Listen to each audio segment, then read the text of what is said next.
August 7, 1942. Before dawn, more than 11,000 United States Marines of the 1st Marine Division come ashore on a jungle-covered island in the southern Solomon Islands that few Americans had ever heard of, Guadalcanal. Their objective is a half-built Japanese airstrip near Lunga Point. It is the first major American offensive ground operation of the Second World War, launched only 8 months after Pearl Harbor, with supply lines so thin and so improvised that the operation would soon earn a bitter nickname among the men who fought it, Operation Shoestring. What followed was 6 months of combat that neither side had planned for, and neither side could easily sustain. A campaign fought in equal measure against an entrenched enemy, against malaria and dysentery, against starvation, and against terrain that offered no mercy to either army. For the Imperial Japanese Army, which had advanced almost without check across Asia and the Pacific for the previous 8 months, Guadalcanal became the place where that advance first stopped and then reversed. The men sent to retake the island did not merely lose a battle there. Many of them recorded, in personal diaries later recovered from the battlefield and translated by U.S. Army and Marine Corps intelligence officers, a slower and more painful defeat, the realization that the American Marines opposing them were neither as weak nor as easily broken as they had been told to expect. This is the story of that campaign, told through the documented record the Imperial Japanese Army itself left behind. By the summer of 1942, Imperial Japan's military planners had grown accustomed to rapid, overwhelming success. The Philippines, Malaya, Singapore, the Dutch East Indies, and Burma had all fallen in a matter of months. Japanese doctrine, training, and morale were built around the conviction that no Western army could match the discipline, spirit, and combat effectiveness of the imperial soldier, a conviction that later Japanese and American historians alike have described using the phrase victory disease, a term applied to the overconfidence that pervaded Japanese military planning after this unbroken string of early wartime successes. Guadalcanal was not at first viewed by Japanese commanders as a serious threat. The island had been selected by the Japanese Navy earlier in 1942 as the site for an airfield intended to extend Japanese air power over the sea lanes connecting the United States to Australia. When Allied forces landed on August 7 and seized the unfinished airstrip, soon renamed Henderson Field, after Marine Major Lofton Henderson, who had been killed at the Battle of Midway, Japanese 17th Army headquarters at Rabaul, initially treated the landing as a raid to be brushed aside by a fraction of the forces already available in the region, rather than the opening move of a sustained Allied offensive. That underestimation would shape nearly everything that followed. The terrain itself compounded the problem for any force attempting to fight there. Dense jungle limited visibility to a matter of yards, rivers and coral ridgelines broke up any coordinated advance, and the tropical climate bred disease at a rate that, by the later stages of the campaign, killed and incapacitated as many soldiers on both sides as combat itself. Neither army had extensive experience fighting a prolonged jungle campaign of this scale, but the Japanese approach to the island in its first weeks was shaped by the assumption that a relatively small, swiftly delivered force could dislodge the Marines before they could fully entrench, an assumption that the documented planning and outcome of the campaign's first major land battle would disprove within days. The island itself offered little in the way of natural sustenance for a large military force. Guadalcanal's interior was mountainous and heavily forested, its coastal plain narrow and swampy, and its few cultivated areas wholly inadequate to feed thousands of additional soldiers landed with only a handful of days' rations. Marines who fought there and Japanese soldiers who wrote about the experience afterward both used strikingly similar language to describe the island's harshness, and in time American personnel themselves began referring to Guadalcanal informally as Starvation Island, a nickname that reflected just how central the struggle for food and supply became to the outcome of the fighting on both sides of the line. Commanding the American landing force and the defense of the Lunga perimeter around Henderson Field was Major General Alexander A. Vandegrift, leading the 1st Marine Division, at the time the largest and most experienced Marine formation committed to combat in the Pacific War.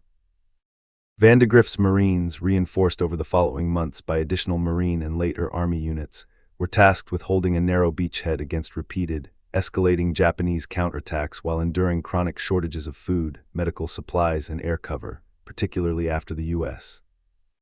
Navy's supporting carrier and cruiser forces withdrew following the disastrous Battle of Savo Island only 2 days after the landing.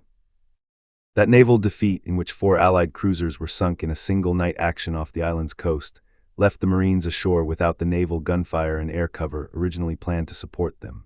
forcing Vandegrift's division to consolidate a much smaller defensive perimeter than intended and to rely for weeks on supplies that had only partially been unloaded before the supporting transport ships withdrew. Within Vandegrift's division, individual unit commanders became closely associated with the specific engagements that defined the campaign. Colonel Clifton B. Cates commanded the 1st Marine Regiment, whose 2nd Battalion bore the brunt of the fighting at the Battle of the Tenaru. Lieutenant Colonel Merritt A. Edson, commanding a combined force of Marine raiders and Marine parachutists, would later be recognized for his leadership in the defense of the ridge that came to bear his name during the September fighting described below. On the Japanese side, the first major effort to retake Henderson Field was placed under the command of Colonel Keanu Ikiki, commander of the 28th Infantry Regiment, a veteran officer who had been present at the Marco Polo Bridge incident outside Beijing in 1937, the clash that had triggered the wider Japanese invasion of China. Ikiki's regiment, designated the Ikiki Detachment, was rushed to the island by fast destroyer transport from the Japanese base at Truk, arriving at Taivu Point on August 19 with only the first element of his force, roughly 900 men and a 7-day supply of food. He had been briefed at Truk that American strength on the island might range from 2,000 to 10,000 troops, and had been explicitly instructed to avoid frontal attacks until the remainder of his regiment arrived. Documented Japanese accounts of his march toward the American perimeter describe a commander who did not share that caution. As he advanced with little resistance, Ikiki radioed Rabaul that there was no enemy at all, describing the advance as being like marching through a no-man's land, and concluded that the Americans he had been sent to fight were avoiding contact out of weakness rather than tactical patience. Later Japanese efforts to retake the airfield were placed under Major General Kiyotake Kawaguchi, commanding the 35th Infantry Brigade, whose September 1942 assault on the ridge south of Henderson Field, defended by Lieutenant Colonel Merritt A. Edson's combined Marine Raider and Parachute battalions, would come far closer to breaking the American perimeter than Ikiki's attack had before it too was repulsed. The first and most complete Japanese failure of the campaign came at the Battle of the Tenaru, fought on the night of August 21, 1942, along the mouth of the Ilu River, a stretch of coastline the Marines mistakenly called the Tenaru on their maps, a naming error that nonetheless gave the battle its lasting name.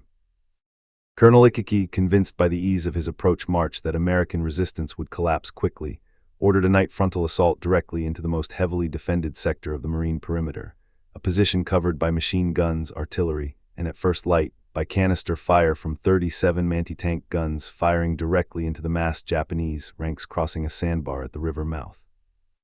Marine Corps official history later described Ikiki's plan in blunt terms. It was, in its own words, suicidal in concept, execution, and in outcome.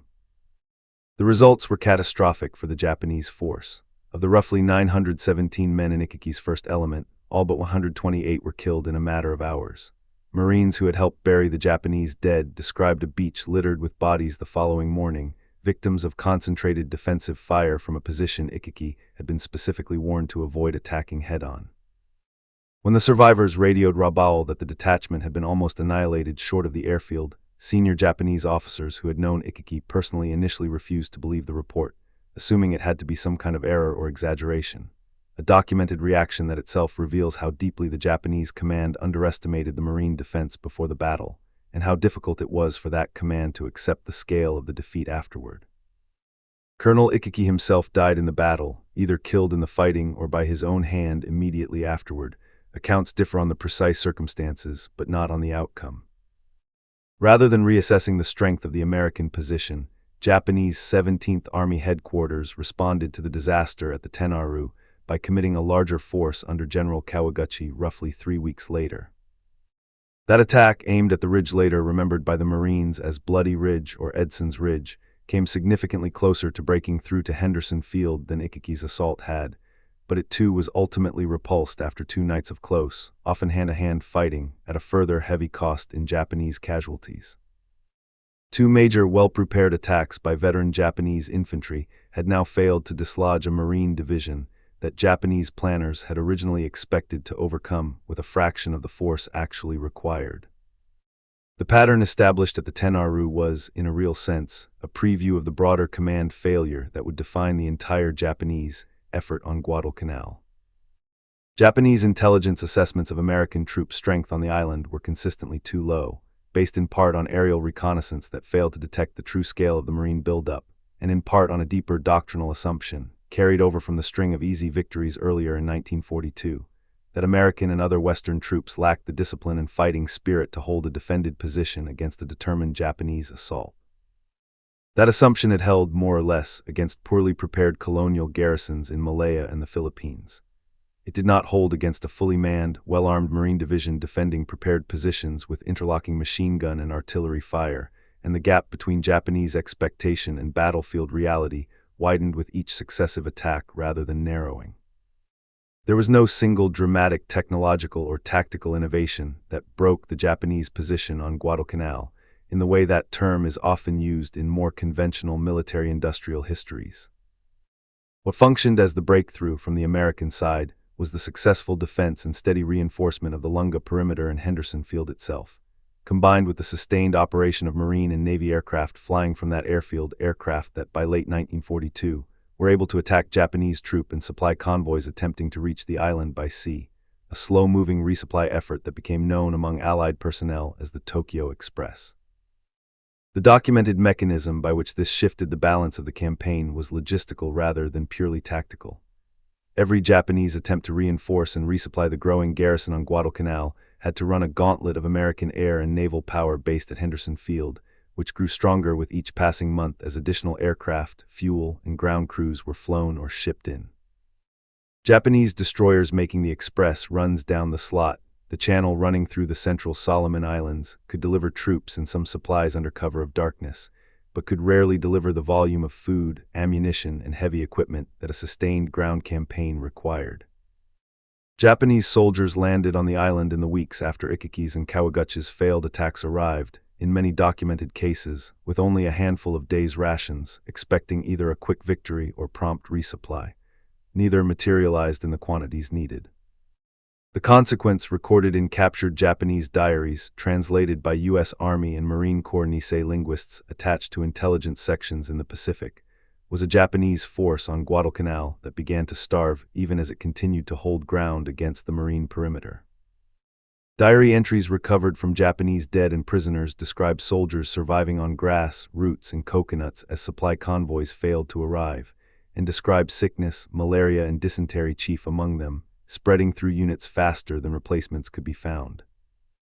One non-commissioned officer, Yoshida Kashichi, left behind a poem describing the Japanese forces on the island as having been starved into submission, a phrase later cited by historians studying the campaign's documentary record. It was this combination of a stable, air-supported Marine defense on one side and a collapsing Japanese supply effort on the other, not a single breakthrough battle, that decided the outcome of the campaign.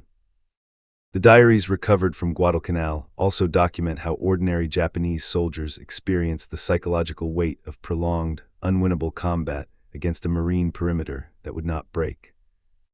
Entries preserved from unit rosters attached to the Ikiki Regiment note losses so severe that companies which had landed with roughly 100 men were, within weeks, reduced to a small fraction of that strength, with individual writers recording the deaths of specific comrades by name alongside more general reflections on hunger and the increasing improbability of relief. These personal accounts, never intended for anyone outside their author's own unit, stand today as some of the most direct primary source evidence available of how the Imperial Japanese Army's rank and file experienced the shift from the confident advance of the war's first 8 months to the grinding, resource-starved defense that characterized its final weeks on the island. The military logic validated at Guadalcanal that an airfield, properly defended and resupplied, could function as an unsinkable base capable of interdicting an enemy's ability to reinforce a contested island, was not fully proven until the closing weeks of the campaign, but it shaped the entire second half of the fighting from September 1942 onward. Henderson Field, expanded and reinforced through the autumn, became the anchor around which the entire American defense was built, and its continued operation, even under repeated Japanese naval bombardment and air attack, was the single factor that most consistently frustrated Japanese plans to retake the island. The first large-scale test of whether the Japanese army could still dislodge the Marines from that base came in late October 1942, when Lieutenant General Harukichi Hyakudake's 17th Army committed the bulk of 2 additional divisions to a coordinated assault intended to succeed where Ikaki's and Kawaguchi's smaller forces had failed. That attack, too, was defeated, at a further catastrophic cost to the attacking Japanese formations, a third consecutive failure to retake ground that Japanese commanders had initially expected to seize within days of the original American landing. By this stage of the campaign, the documented pattern was unmistakable to officers on both sides. American Marine positions built around Henderson Field's continued operation had proven durable against every scale of Japanese assault attempted against them, from a single reinforced regiment to the better part of 2 full divisions. The scale of the fighting and of the losses recorded on both sides expanded steadily as the campaign wore on through the final months of 1942.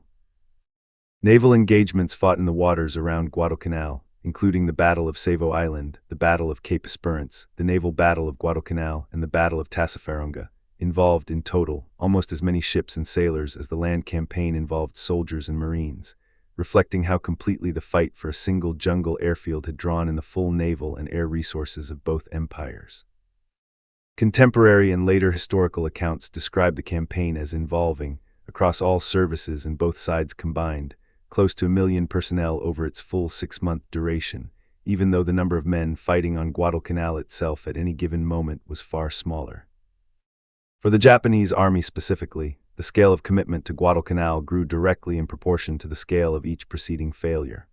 What had begun in August as a single reinforced infantry regiment under Colonel Ikiki grew, by the campaign's final weeks in December 1942, into a sustained effort involving elements of multiple divisions, all funneled through the same constrained, contested Tokyo Express supply route down the slot. The documented Japanese decision to keep committing additional forces to an increasingly unsustainable position, rather than concede the island after the failures at the Tenaru and at Edson's Ridge, reflected both the strategic importance Japanese planners placed on Henderson Field's location and, according to later historical analysis of Japanese command decision-making, a persistent unwillingness at multiple levels of command to accept that the American defense could not simply be overwhelmed by adding more troops to the same failed approach. By the time the Imperial Japanese Army formally evacuated its remaining forces from Guadalcanal at the end of December 1942 and into early February 1943, an operation the Japanese Navy carried out with enough secrecy and skill that American forces did not immediately realize a full withdrawal. Rather than a further reinforcement was underway, the human cost of the campaign on the Japanese side had grown far beyond what any of the original planning at Rabaul or Truk had anticipated for what had first been treated as a limited operation to reclaim a single airstrip.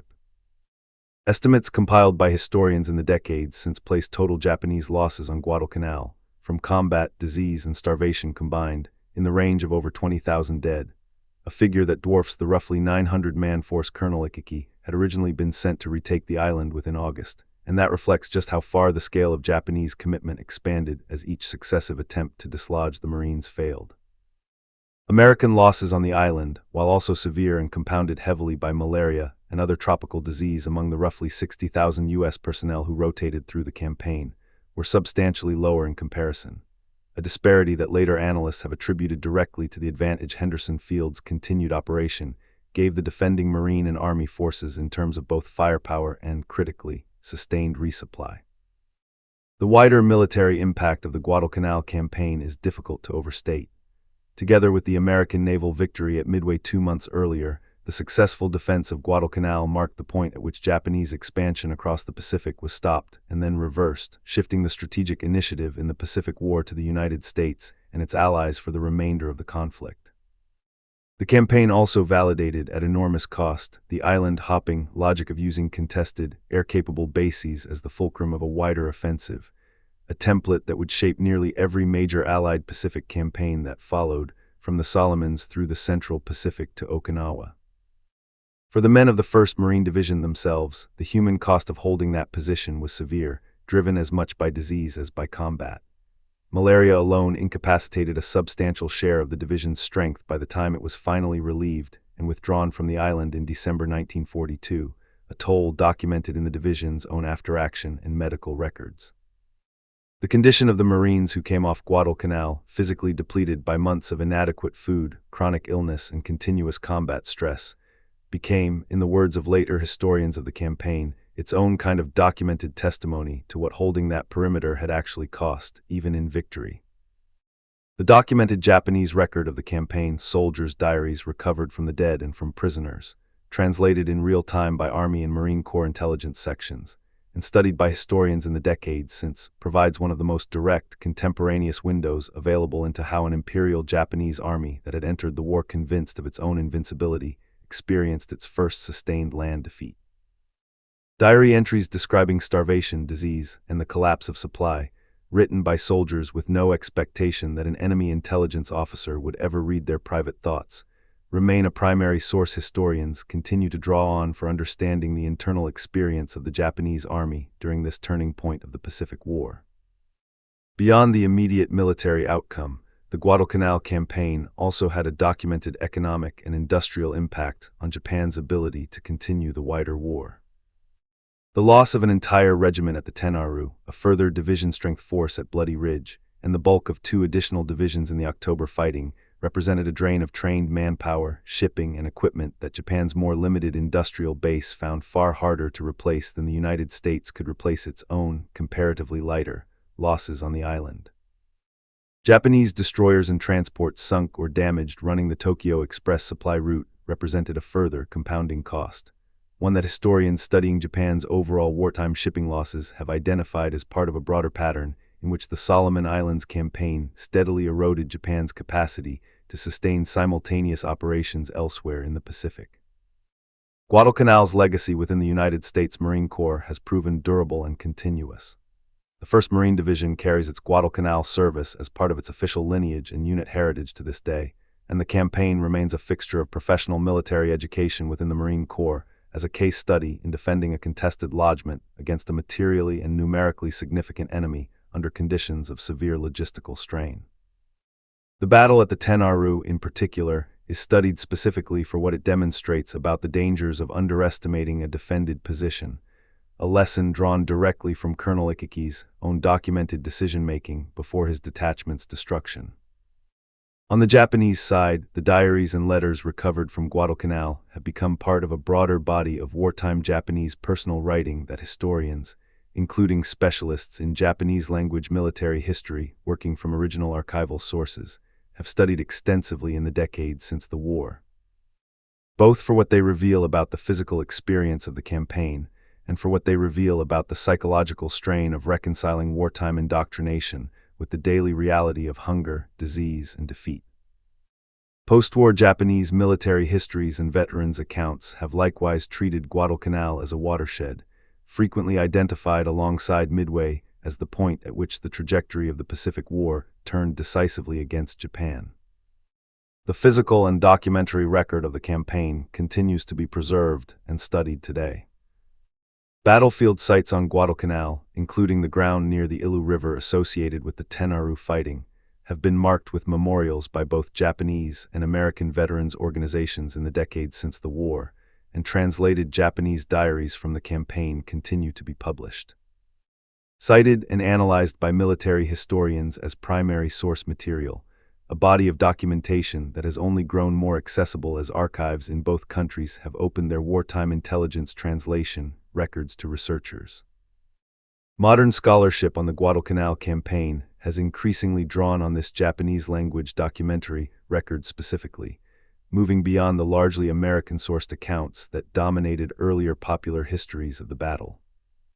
Historians working directly from surviving Japanese unit diaries, official war diaries, and post-war veteran interviews have used this material to reconstruct the campaign from the Japanese side in far greater detail than was possible in the years immediately following the war, when much of this documentation remained untranslated or held in archives not yet open to researchers.